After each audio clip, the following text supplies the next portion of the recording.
Matt Stafford threw for 300 yards and 3 touchdowns, and the LA Rams advanced to the divisional round of the playoffs. Welcome to Josh's NFC West breakdowns, where we let the film tell us what we're seeing.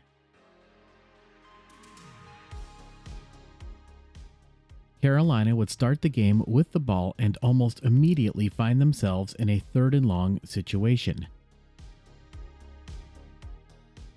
They complete a pass underneath to Xavier Legette, but he's brought down 1 yard short of the line to gain.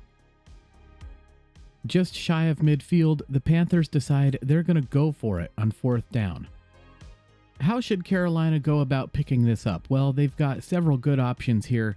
They could just do the quarterback sneak. That's probably what I would do. It is a full yard, so maybe this put them off a little bit. They do have a running back in the backfield, and spoiler alert, the Panthers are going to fake it to him. They have decided to try to wrong foot the Rams on this play. In order to sell the fake, they bring in 3 tight ends on this play. This means there's only going to be one true wide receiver in the formation, the rookie, Tataroa McMillan. To meet the obvious threat of the run, the Rams put 5 men up at the line of scrimmage, so Carolina has to have a plan to deal with that. They leave one of their tight ends in to help with pass protection. But they have to do more than that, obviously. They have to convert a 1st down. Well, one of their biggest threats offensively is, of course, Chuba Hubbard. What do you do with him? You could send him out on a pass route, for instance, but Byron Young appears to have a straight shot at Bryce Young here. You cannot leave Byron Young unblocked. He is way too dangerous for that. So Hubbard also has to stay in to help with pass protection. And now we start to see the problem for the Carolina Panthers. They only have 3 receivers they can send out into the pattern, 2 of which are tight ends. Hubbard picks up Young, but that only buys a few seconds, and Bryce Young is forced to throw this football into traffic, and the pass is incomplete, and the Rams take over on downs. A great start to the game for this defense.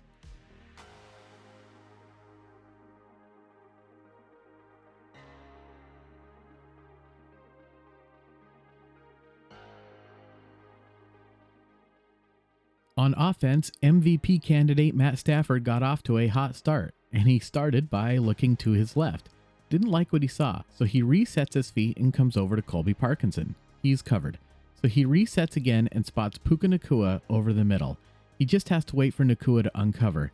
Hitch, and there it is. He has the arm strength to gun that football out to him, and it's a 1st down for the Rams.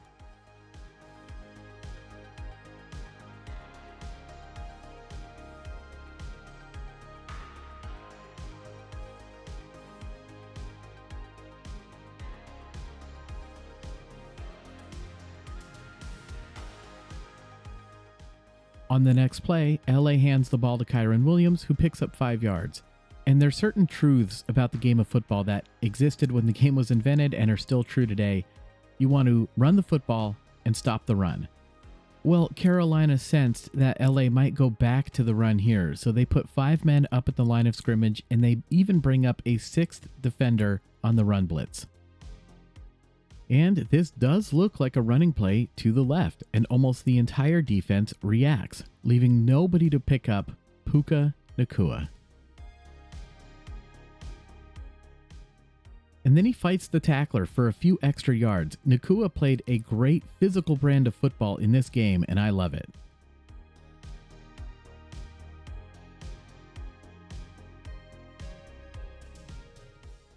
Now the Rams just have to find a way to finish off the drive. So how should they do that? Well, they get creative. They put Kyren Williams out to where a wide receiver normally would be, and they line up Puka Nacua in the backfield as a running back. Well, if you're a defense, how are you supposed to match up against that? You don't want to cover Nacua with a linebacker, for example. Here, Carolina decides to bring one of their safeties down.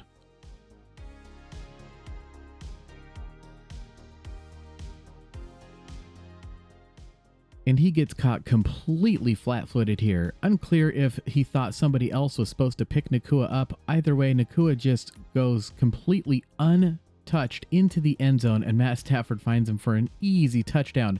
And the Rams get on the board quickly in this one, going up 7-0.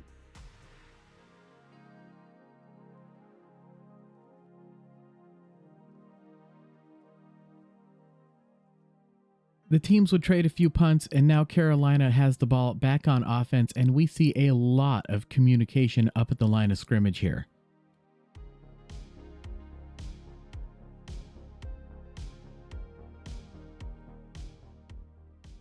Just seems like a lot of confusion on this play.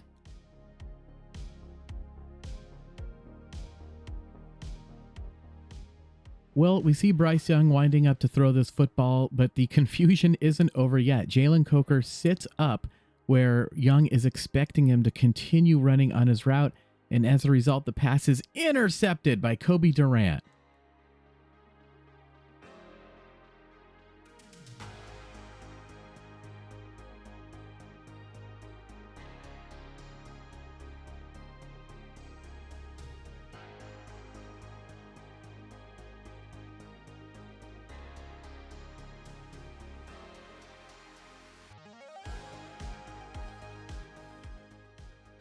It's easy to see why, almost immediately in this game, why the Rams are considered the most complete team in the NFL. Well, back on offense, it does look like a few defensive linemen are going to get home to Matt Stafford. But we see a few offensive linemen down the field, and we realize this is all according to plan. The Rams are going to run a screen pass, and Sean McVay stays creative. It's not a screen to the running back, it's a screen to the tight end, Colby Parkinson. Now, are these linemen allowed to be downfield like that? Yeah, they just have to stay within 1 yard of the original line of scrimmage, which they definitely are. And you're going to see they start running laterally down the line. This is really impressive here. Coaches can scheme these things up however they want, but the players still have to execute. One more item of note here. Stafford is going to have to get this ball up and over the defensive end, Derek Brown. And Parkinson makes a one-handed catch and then gains another 15 yards afterwards. Wow, that was impressive. All right, we're in the second quarter now, so the teams have switched sides, but this is still the same drive. The Rams put Colby Parkinson in motion, and we can see he gets set up to block here. The wide receiver blocks, we see a couple of offensive linemen down the field again. The Rams have called another screen, but this time it's the wide receiver screen to Puka Nacua.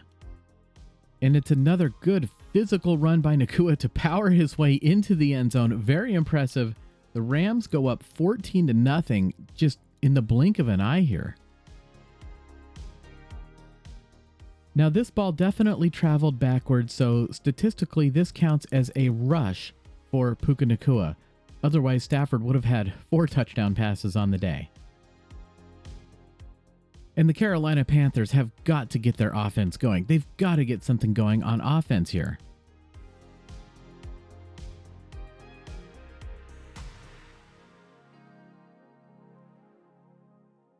And just in the nick of time, Bryce Young spots Teteroa McMillan wide open over the middle. Doesn't quite have that arm strength that Matt Stafford does, but he gets it out to him, and then the Panthers punch it in with Chuba Hubbard. So they keep this a game. They keep it to 14-7. But of course, the Rams would get the ball back. After a sequence of penalties, which would include the rare offensive offsides penalty, the Rams would be facing second down and long.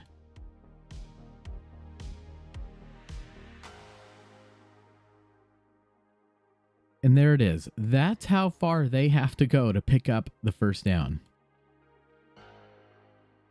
So how should the Panthers defend this? Well, they stick a lot of their defenders kind of right at that line to gain, a common enough defensive strategy in the NFL. And the goal, of course, is to force the Rams to complete something underneath that is going to come up short of the first down marker, or have them send a receiver deep on a lower percentage play. And that's what the Rams do here with Tyler Higbee.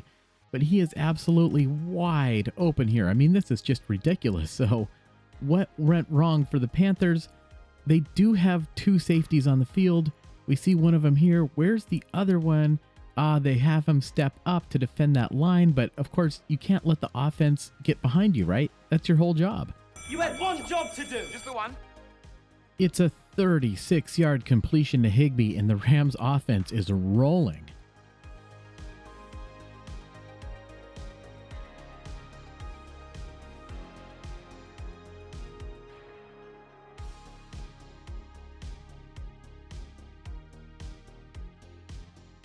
The play would put LA in position to kick a field goal, which they knock through, going up 10 points now, 17-7. And Los Angeles would get the ball back. With 3 minutes to go in the first half, they just miss out on this connection to Davante Adams, and LA would be forced to punt. Carolina, trying to make something happen in this game, puts on a massive punt rush, in particular overloading the left side. But Evans gets this punt off, and one thing, when you go for the rush and you don't get it, now you have nobody to block for your returner. ETN sees this and correctly signals for the fair catch. But he muffs the punt and LA recovers. Wow. Statistically not a fumble because he never had possession of it. That's why you call it a muff. Either way, LA is in business here, but now they're facing a 4th down and 3, and this was an interesting decision to me to go for it. Why not just kick the field goal here, go up 20-7, and you get the ball to start the second half? What did the analytics say? Well, even an aggressive model like this one favors the field goal here in this situation. Well, McVay makes the decision to go for the kill, to go for it right here. So Carolina gets creative on defense. We can see they've got a lot of guys up at the line of scrimmage, so they're actually going to drop a couple of guys out and then send somebody from the secondary. So still just a 4-man rush, but it works. It disrupts the offensive line enough that Stafford has to scramble.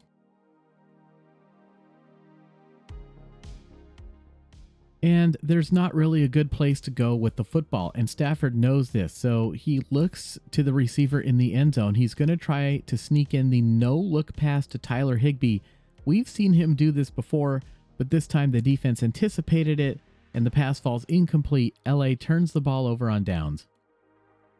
There's still just over a minute left to go in the first half, so now the Panthers have the opportunity to try to get some points late here.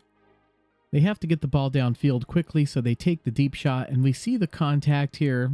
Okay, but you guys tell me, is this a catchable football? I'm just not so sure about that.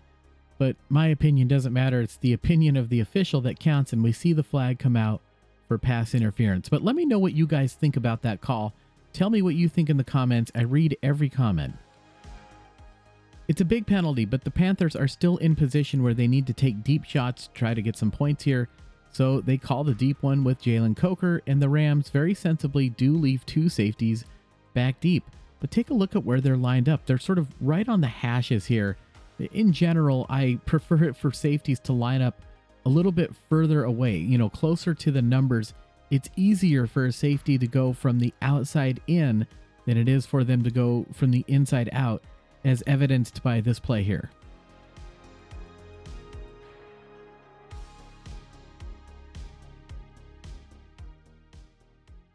With about 40 seconds left here, the protection for Carolina would break down and Bryce Young would have to do it himself.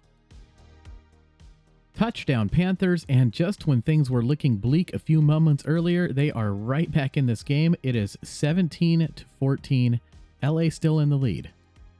And from this angle, we get a great look at what happened. The Rams run a stunt with Byron Young, which worked. Technically, it did work. No, it didn't. It did not work, Michael.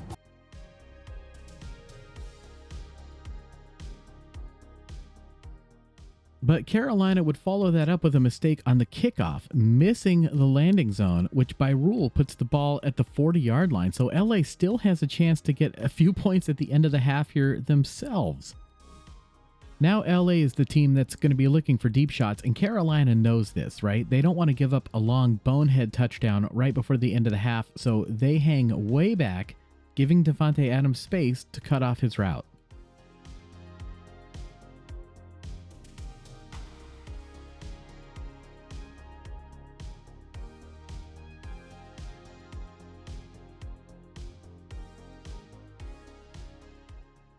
LA gets right up to the line and calls another play.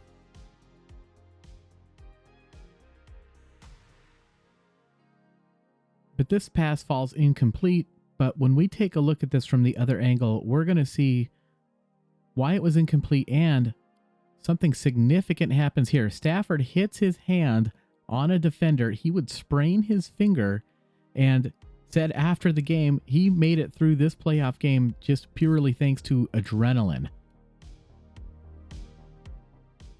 With just 22 seconds left and the Rams facing third down, they need a big chunk on this play. So Puka Nacua gives his man a move to the inside. Obviously, we know Nacua is one of the best wide receivers in the NFL. That move has to be respected, and when it is, he hits the defender with the double move. And despite having an injured hand, Stafford throws an absolute dot to Nacua, and he drops it. Oh, man.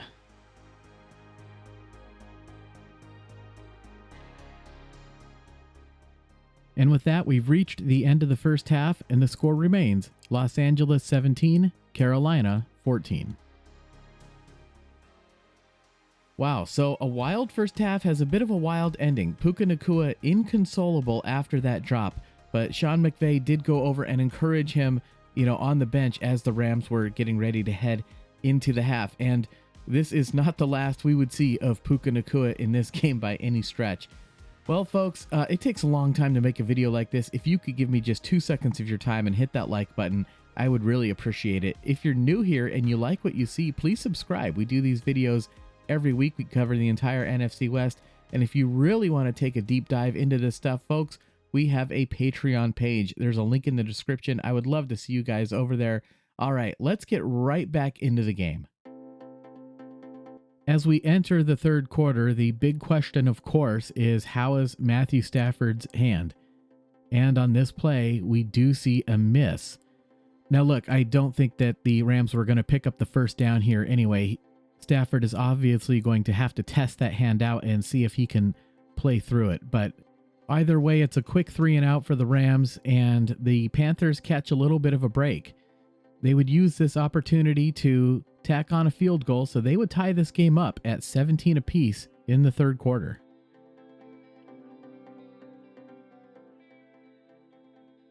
After another miss, the Los Angeles Rams would be facing a 3rd down and 7.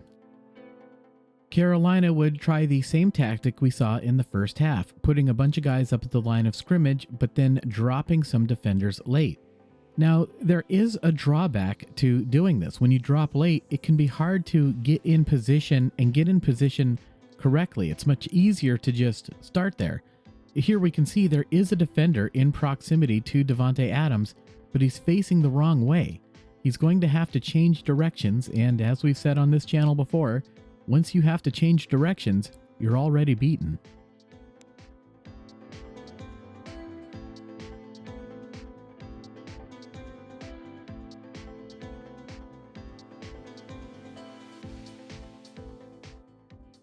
It's a 19-yard completion, and I was really impressed with Stafford's toughness in this game. That could not have felt good to be playing with an injured hand, and he gutted it out. An MVP-type performance. This ball looks pretty good. You could make the argument that it's a little bit high, but Stafford drops this right in between 2 defenders. But that's not really the point on this play. Watch Nick Scott. He absolutely sizes up Adams and then just blasts him helmet to helmet. A very dangerous hit, illegal, correctly penalized for unnecessary roughness. The Rams are very fortunate that Adams was not seriously injured on this play. He would return to the game if you can believe that. Thanks to the penalty, the Rams would be in position to attempt another field goal, and they would knock it through. So they retake the lead, going up 20-17. Carolina would end up at midfield on their ensuing drive, but would be facing a 4th down and 4. Now, why not punt here? Well, with this good a field position, it's really too hard to resist. They just can't help themselves. They want to keep it going. They're starting to trade scores with LA now. They want to keep this drive going, so they decide to go for it. And let's take a look at their approach, because remember last time they brought in the tight ends and the fullbacks, and they faked the run. This time, there's no doubt about what they're going to do. They spread LA out. So again, the Rams match up defensively with the appropriate defensive alignment. Last time they rushed 5. This time they only rush with 4. But they get such a good push right up the middle of that line. Bryce Young once again is forced to scramble. He can't find anybody, and he's got to throw this ball away. Turnover on downs, and the Rams take over.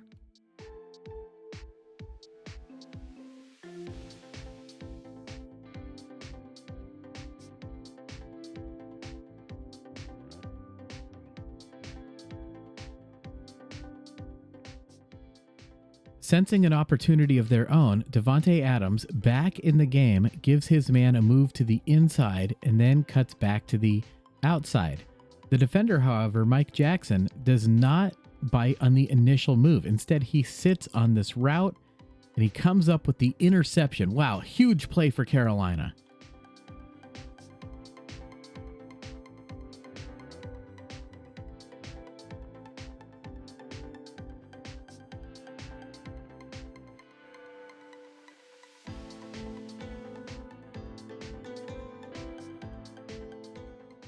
Back and forth we go. The Rams stick with a 4-man rush. We do see a 5th defender kind of keeping an eye on the line of scrimmage. He's really just keeping an eye on the running back who has stayed in to help with pass protection because Carolina has called some deep routes. Jimmy Horn goes deep, taking the corner and the safety with him, opening up Jalen Coker underneath.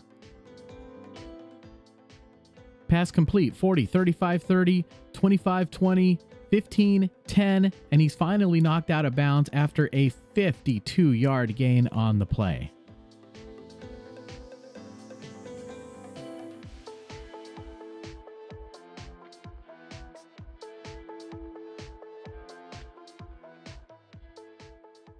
And with that, we have entered the 4th quarter, where Carolina would punch it in once again with Chuba Hubbard, and for the first time in this game, taking the lead, 24-20. The Rams would respond. They start out by putting Tutu Atwell in motion. Just a little tiny shift. He just switches places here.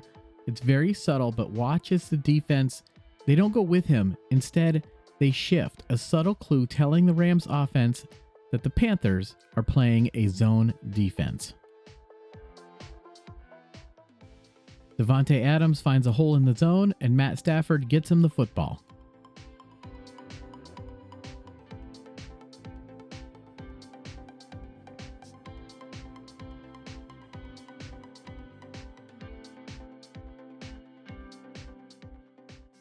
Stafford went cold in the 3rd quarter, but he is heating up here in the 4th.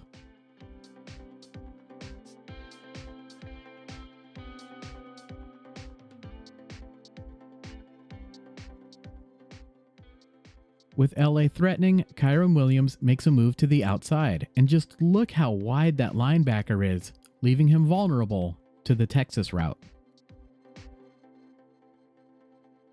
Touchdown Los Angeles, and just like that, they reclaim the lead, going back up 27-24.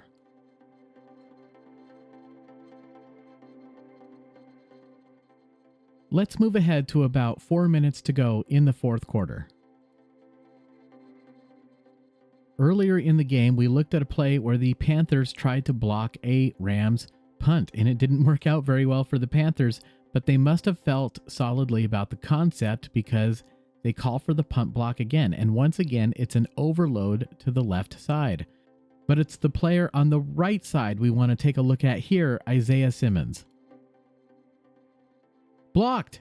The kick is blocked, and it is recovered. It is recovered by the Rams, but of course, that was 4th down, so the ball is awarded to the Carolina Panthers. And just keep your eye on this man in motion here, because here Carolina comes up with a beautifully designed play.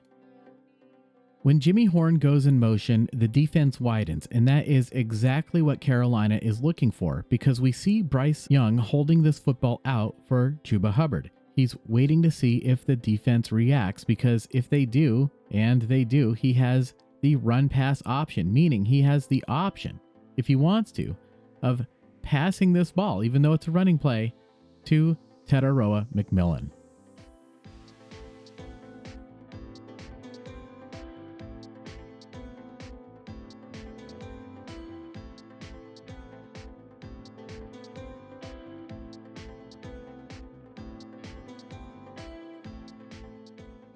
With just 2 minutes 43 seconds left in the game now, we see Cameron Curl in press coverage on Jalen Coker. And like we've talked about on this channel before, if you want to play wide receiver in the NFL, you have to be able to beat press coverage. Well, the defense knows that too. They know that they could get beat deep when they play in the press, but Carolina is right up at the goal line. There's nowhere deep to go.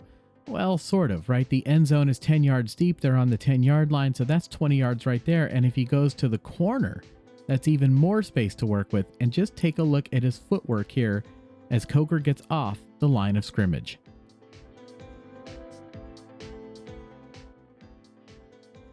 Carolina goes back up on top 31-27, meaning it will take a touchdown from the Rams to beat them, but there is still 2 minutes and 34 seconds left in the game.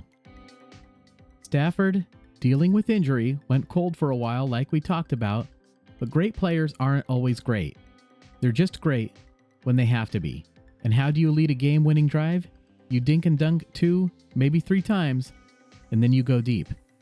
Carolina seemed to sense this. We can see their defense hanging way back here. Puka Nacua takes the space the defense left behind.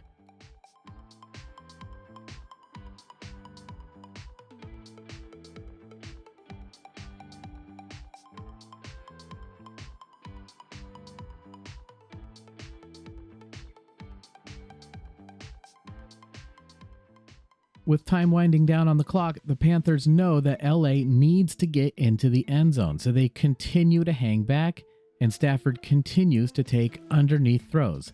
This one to Kanata Mumfeld.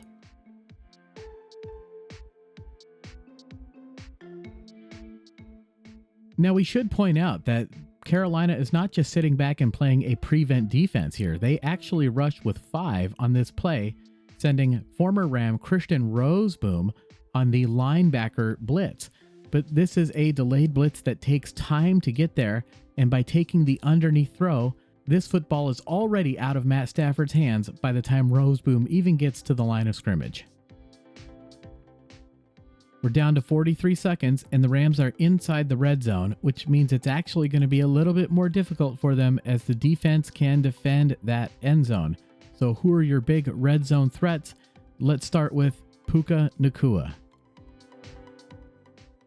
Carolina says no way. They double team Puka Nacua, but this was the opportunity the Rams were waiting for, because this leaves Colby Parkinson one-on-one. It's tight coverage, but it's a shot to the end zone, and it's exactly the chance the Rams need to win this game. Stafford takes the shot. Parkinson, great catch, pirouette, touchdown, LA Rams, and they go up on the scoreboard 34-31 with just 38 seconds left.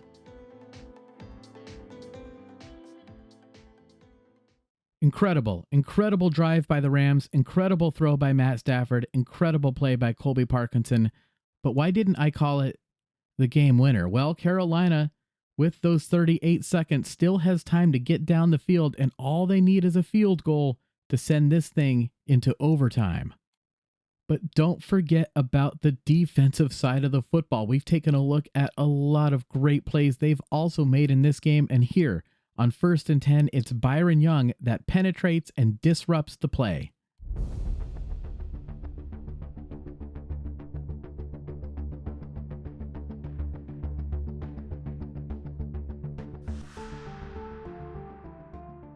On 2nd and 10, it's Jared Verse who forces Bryce Young off his spot and again disrupts the play.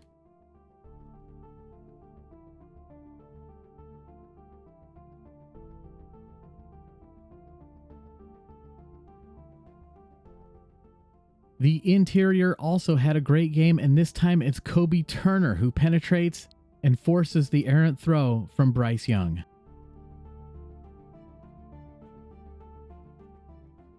And what a big play that was by Turner, because that was close. That was close, but now that brings up a last gasp, a 4th down and 10 for the Carolina Panthers. The offensive line is under great strain, but they are just barely holding up, and we see Jimmy Horn is open past the sticks. And he drops it. He drops it. The football gods smile upon the Los Angeles Rams, and LA heads to the divisional round of the NFC playoffs.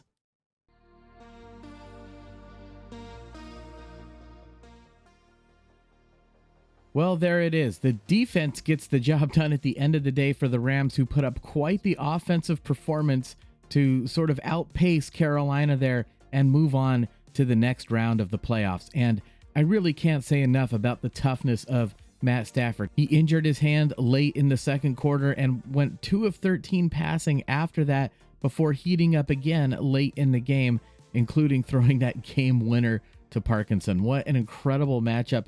And they'll have to do it again against a high-powered, high-scoring Chicago Bears team that never quits and never gives up. But you know what? The Rams are probably the better team in that game. Let's be honest. I like LA's chances. The NFC West produced 3 teams that each had 12 wins or more during the 2025 season, if you can believe that. All 3 move on to the divisional round. Seattle, of course, had a first-round bye, and San Francisco upset the Philadelphia Eagles. So to me, it's no coincidence that all 3 of these teams seem to be heading for a collision course. San Francisco will take on Seattle.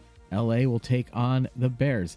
Well, folks, if you have taken the time to sign up for the Patreon page, I can't thank you enough.